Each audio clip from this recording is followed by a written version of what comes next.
the first time I saw Mary.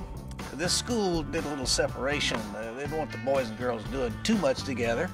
But one of our teachers arranged us in alphabetical order. My name was McCain and hers was McCoy. So here we are 50 years later. I really remember Danny. That was our first day at school. And I went into my classroom and there was this tall, gangly young man with his feet all propped up somehow or the other, telling stories, and everybody was sitting around him laughing. And so I kind of sat around him too. At Thanksgiving time, they had a banquet that everybody in the school could invite a date.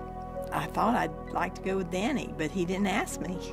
Meanwhile, we were going to have a biology field trip. Danny was pointing out to me some kind of wood ducks, animals and fish and things. And so right in the middle of that, he all of a sudden said, "You'll go to the Thanksgiving banquet with me, won't you?" And I thought to myself, he's pretty nervy.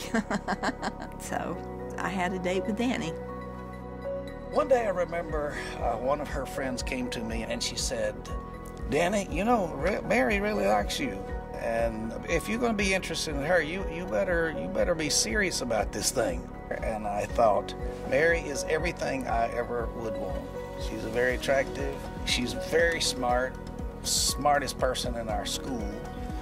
She had good character. She loved the Lord. She had everything. And I made the decision right then, all right, if that's going to happen, she's not going to put up with my sloppy grades.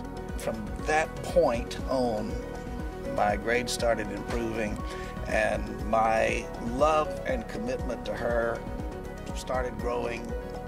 We kind of saw each other off and on for 6 years. But Mary's really the only person I ever dated in my life.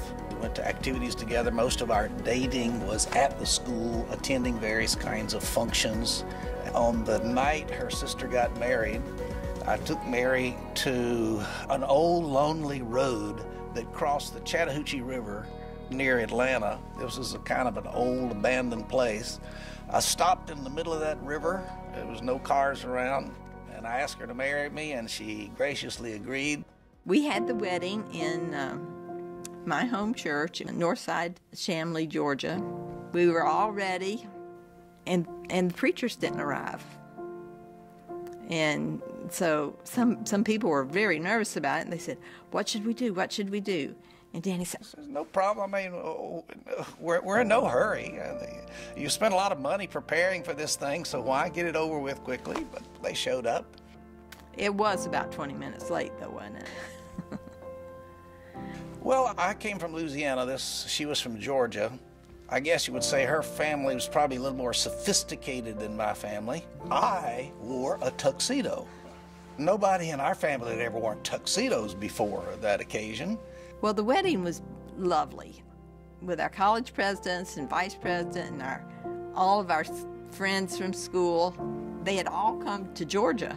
The school was in Florida, and they'd come for the wedding.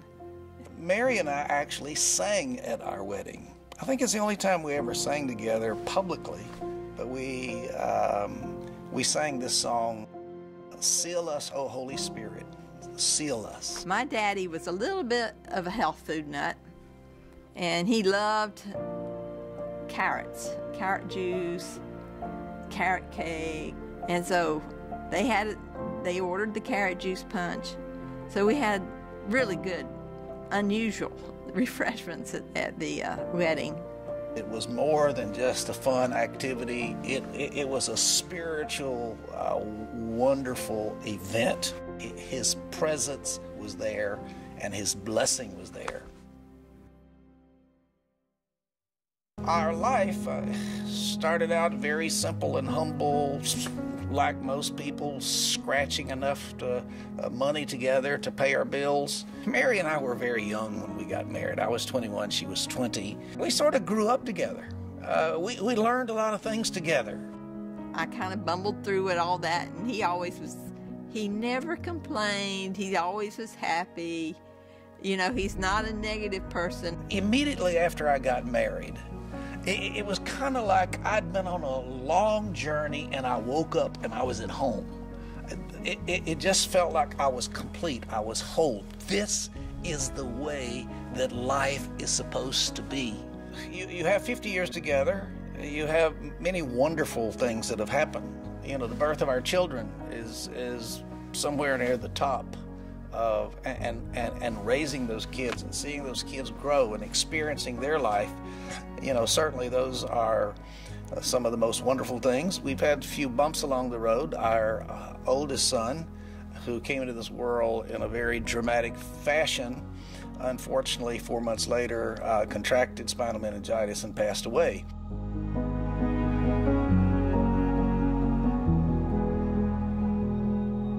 I just say there's been a whole lot more ups than there have been downs. There have been a whole lot more joys than there have been problems. And when you look at the problems in the light of all the wonderful blessings that God has given us over these 50 years, there haven't been too many problems.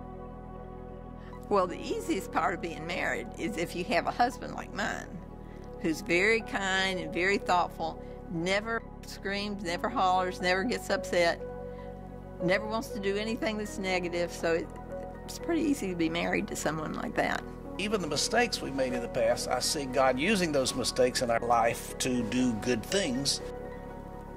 There's a lot of things I wish I'd known. Later on in life, I have found out that I didn't know that he didn't like some foods, and I didn't know that. He never told me. I'm quite happy with the way God led us, and I'm not sure I would change anything. My greatest joy is when he's around. You know, he has to travel a lot, and I'm always happy when he gets home. So I called her one time. She says, well, where are you? And I told her somewhere much further than I was. And so 30 minutes later, I showed up. I thought I would surprise her. I thought she would be happy. She was angry at me because I lied to her. How could you lie to me? I was trying to make her feel good. But that's kind of the way she is. She's very conscientious, and that has made me more conscientious and has made our family more conscientious. We allowed each other to develop the various and utilize the various strengths that God has given to us. We admitted when we made mistakes. We learned to try to work our way past those things. We cried occasionally when we felt like we had hurt the other person, and we tried to make sure the sun never went down on our wrath. Nobody is perfect, especially yourself. And there are 3 sets of words that you need to learn. You need to learn them very well. I am sorry. I was wrong. You were right. How do you keep happy in marriage? You don't dwell on the negative. I don't know that we really disagree too much. The one issue that is a bit frustrating is time. Well, currently, probably the thing that causes the most tension is when I'm not ready, when I'm supposed to be ready. I'm a bit like my father. If he wasn't 10 minutes early, he considered himself late. And he said, if I'm going to be late, I'd just soon not go. Mary's family was exactly the opposite. That's where it comes in really good to have a patient husband. That's taken a little bit of grace, but anyway, we're getting there. He's a man of integrity. I can always trust him. And that's what I love about him. The thing I love about Mary is that she has helped make me a better person. I want to make sure that I don't do anything that disappoints her. If it disappoints her, it's probably going to disappoint the Lord. She's a fantastic mother. You know, she's been a very wonderful companion to me. She's been a great editor of my books. He just helped me go through cancer, and I love him. If I were to do it all over again, I would choose the same wife to be married. As God gives us more years together, we will continue growing and developing and learning and serving God together. It's like being married for 15 or 20 years. It's just more of the good stuff. from a big point of view, I don't have any regrets, and I am grateful for the way God has led us in our lives. Resulted in 50 good years.